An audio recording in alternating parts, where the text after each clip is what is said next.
Andy Austin here, talking to you from the attic for a new little video series on my YouTube channel. I'm going to talk to you about marketing. It's the one thing that most alphabet therapists, life coaches, and practitioners of all disciplines appear to be pretty poor at.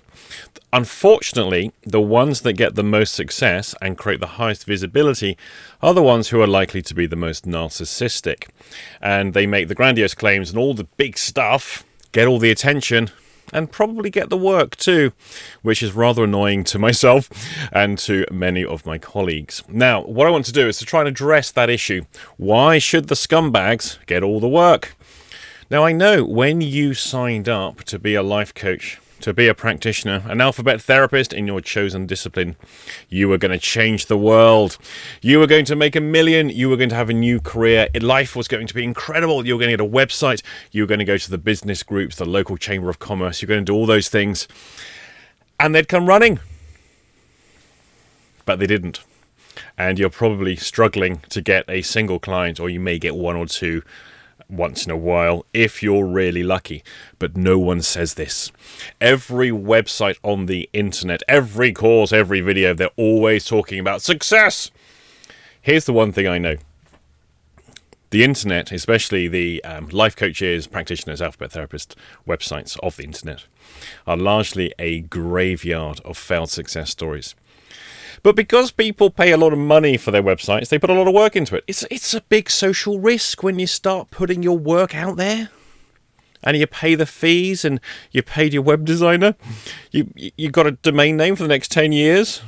You went bankrupt 3 years ago. They don't delete the website. The websites stay up, even though the person has gone back to their day job. Now, what this starts to do is create this illusion that everybody's successful, everyone's successful.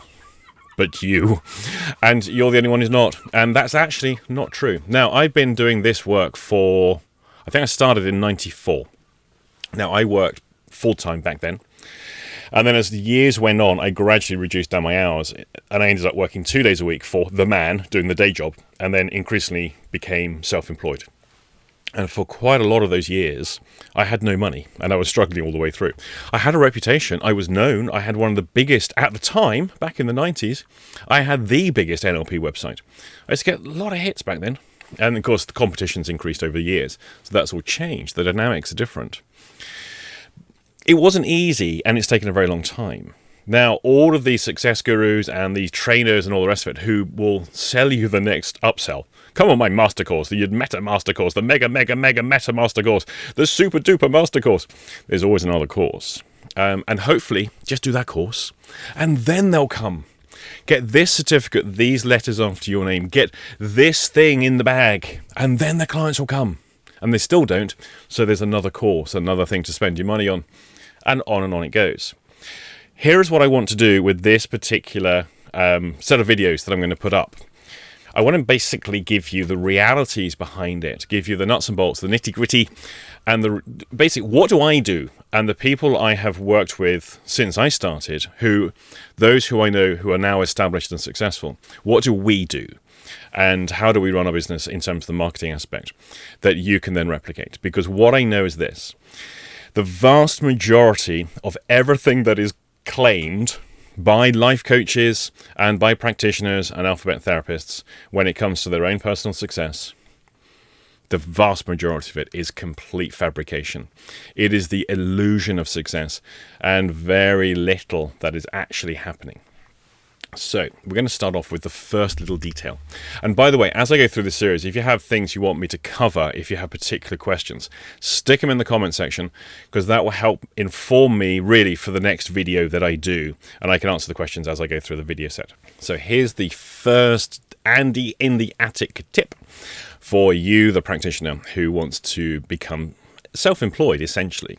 First of all, what you've got to do, give up what I call status branding or status marketing. This is a very endemic and very common thing to the coaching and personal development world, where essentially you have to prove how important you are, how you are a superior human being to the rest of humanity, how even though you've just attended correspondence courses and weekend courses, your little paper certificate that someone has just signed fairly meaningless in the real world is actually worth so much more, and you have this hidden, secret, arcane knowledge by which you can transform the world, and you know more than doctors and medical people and lawyers and essentially give that up, really. And it is both childish, rather narcissistic, and utterly ridiculous. Just because everyone else is doing that doesn't mean you have to do it too. In fact, I would even go this far. Just because whatever everyone else is doing, you may want to do the exact opposite. Remember, the internet's a graveyard of failed success stories, but no one likes to tell the truth. Now, if you're finding yourself saying things like you're internationally accredited, you give yourself grand titles, you have the string of letters after your name, please stop. Just stop doing it. If you're listing all of the courses you've ever attended, if you're listing all of your trainers you've ever met, here's the photo with me on my phone with a celebrity named trainer who the members of the public have never heard of. Really, they won't know who these people are. They don't care. Those letters after your name, okay, they mean something to you. They don't mean anything to your customer. They're just jargon trying to impress.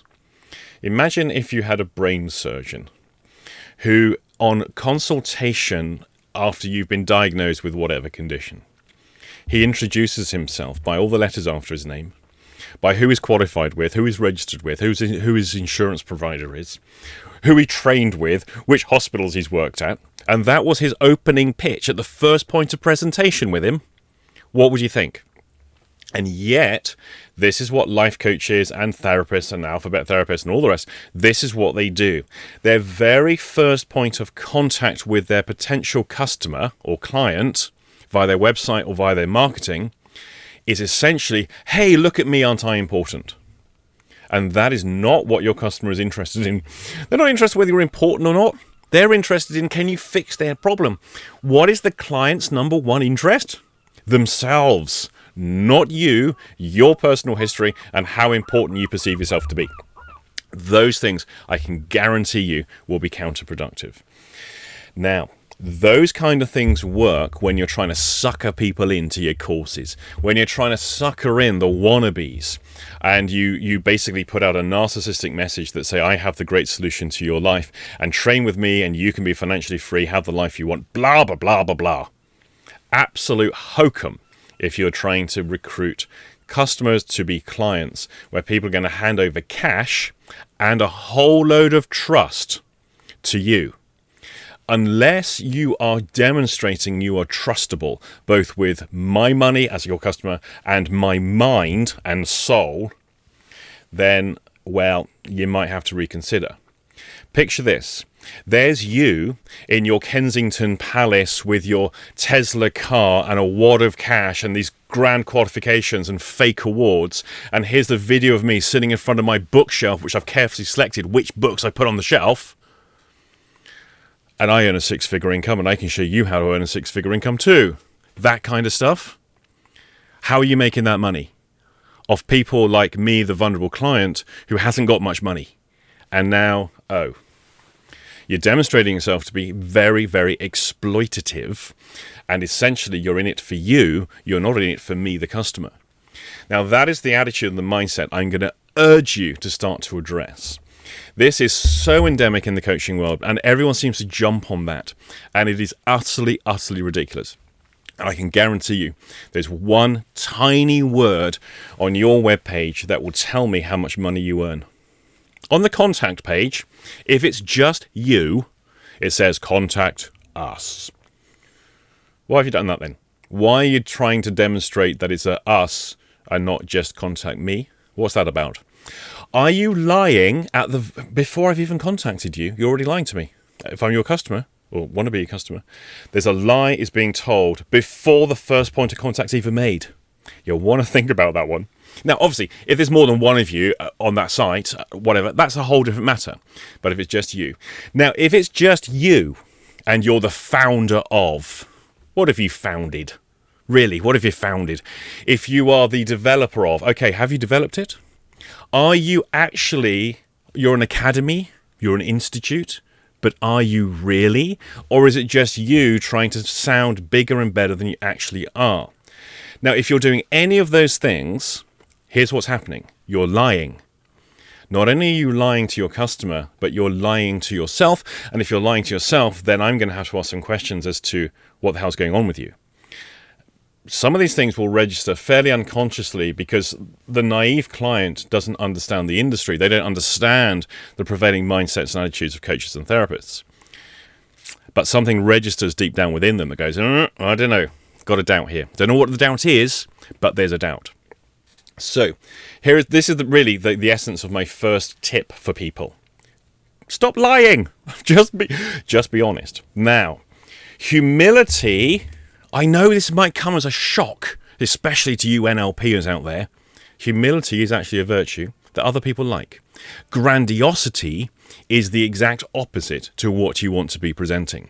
And just have a look at your average practitioner's website and claims about themselves, and look for the grandiosity, the self-aggrandizement of the titles, the photos, the stuff they put up there, which is, hey, look at me, me.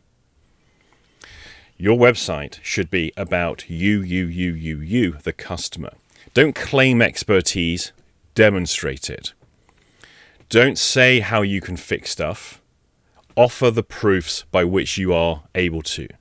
Don't just make claims. Don't self-aggrandize because you're creating a fiction, not only for your customer, who will probably disbelieve you. You're also creating a fiction for yourself, how you perceive what you're doing, how you're setting up your own business practices, your own marketing practices, and you are operating really at a delusional level if you're doing these practices. So you need to address that straight away. Now, you are allowed to be ordinary. You don't have to demonstrate yourself to be some kind of guru or prophet or savior of mankind. You're just a person who's got some skills that some people may or may not find useful. And I can guarantee you cannot offer a guarantee unless you're doing the money back. Certain things, stop smoking in 3 sessions or your money back. That's a good thing. There's nothing wrong with that. But where you say yes, and these techniques are proven to be 97.7% effective. Really? Let's be honest. Your success rate is not as high as you may be portraying, and everybody knows that. Well, everyone else except maybe you. I don't know. So what you have to look at is be humble and be realistic. You're an ordinary person with some interesting skill sets, which will complement other skill sets that they can acquire elsewhere through medicine, psychiatry, all these other things. You are not the grand unified solution to somebody's life, where you can set them free from the shackles of their jobs, their social economic background, their political backdrop in which they're having to live, and so forth. You're able to offer some skills some of the time to some of the people.